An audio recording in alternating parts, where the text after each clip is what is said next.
परसों रात में 8 बजे तक चुनाव का प्रचार कर रहे थे।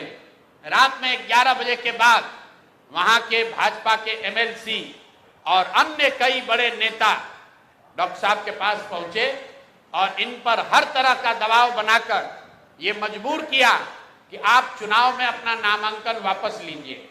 कल सुबह मेरी सबसे पहले जब मुझे ये सूचना मिली तो डॉक्टर वाईबी गिरी जी ने इनसे लंबी बात की फोन पर।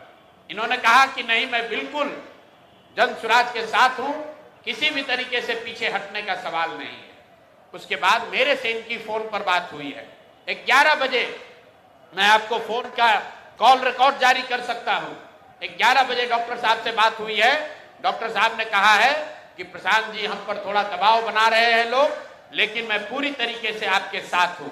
उसके 2 घंटे के बाद डॉक्टर साहब अपने घर से निकले और जाकर अपना नामांकन वापस करने का आवेदन दे दिया और अपना फोन, अपना सारा सार्वजनिक कॉन्टैक्ट उन्होंने बंद किया हुआ है।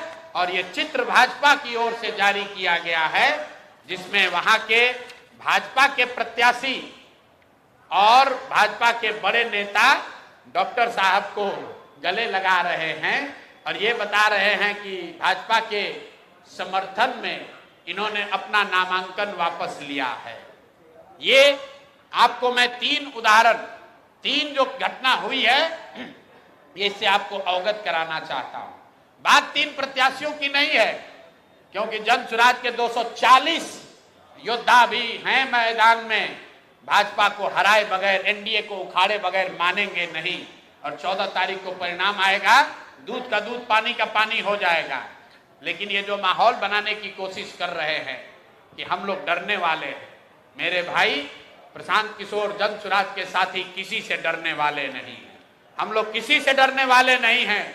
चाहे जितने उम्मीदवारों को खरीद लो, जितने उम्मीदवारों को धमकी दे लो, जितने उम्मीदवारों को उनके घरों में कैद कर लो, चुनाव लड़ा जाएगा और इतनी ताकत से लड़ा जाएगा कि आपके दांत खट्टे कर देंगे।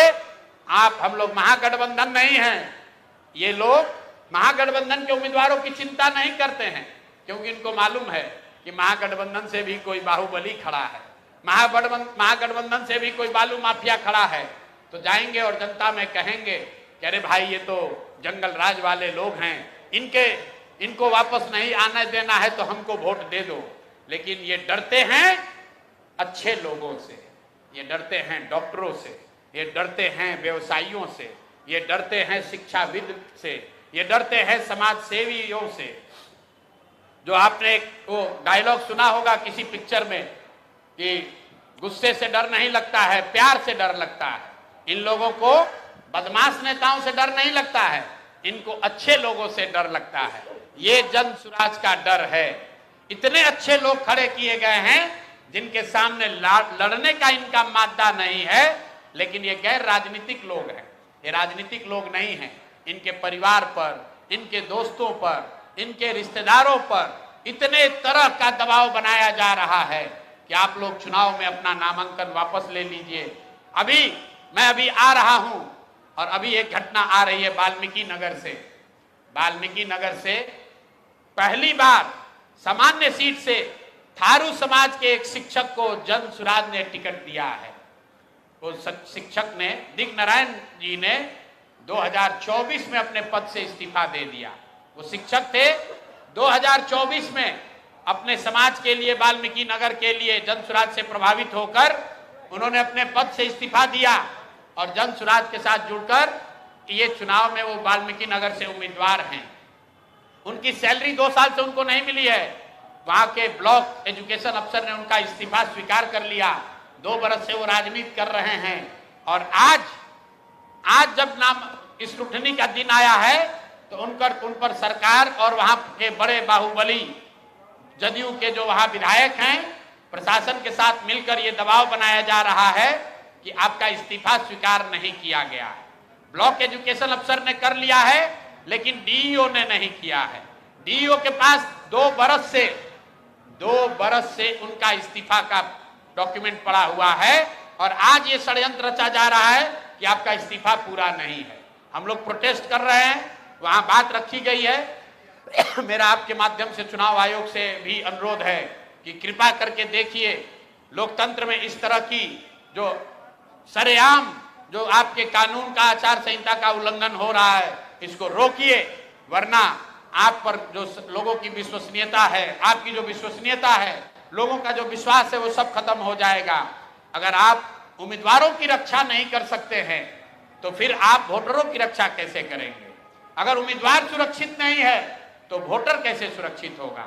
अगर उम्मीदवार को बंधक बनाकर नामांकन वापस लेना जायज है तो फिर वोटरों को बंधक बनाकर वोट नहीं देना, दिलवाना, ये कैसे नहीं जायज होगा? यही बात बताने के लिए आपको आज मैंने बुलाया है।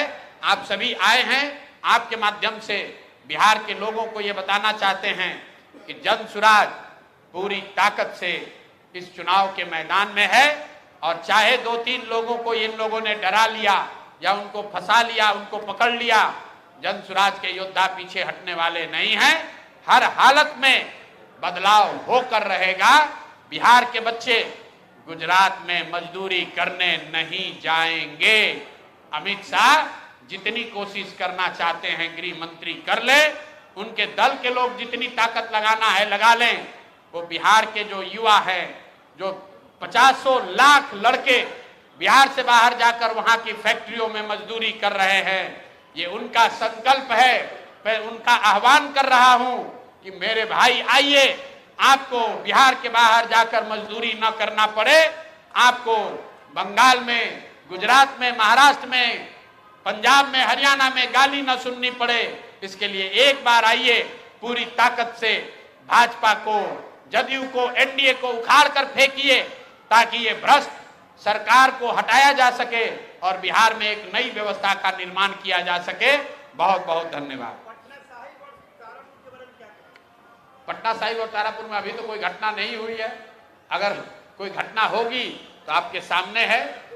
तारापुर में वीआईपी के उम्मीदवार को ने नामांकन वापस लिया है। तो मैं आपके जरिए ये बता रहा हूं कि बिहार में इस बार नए तरीके का खेल किया जा रहा है।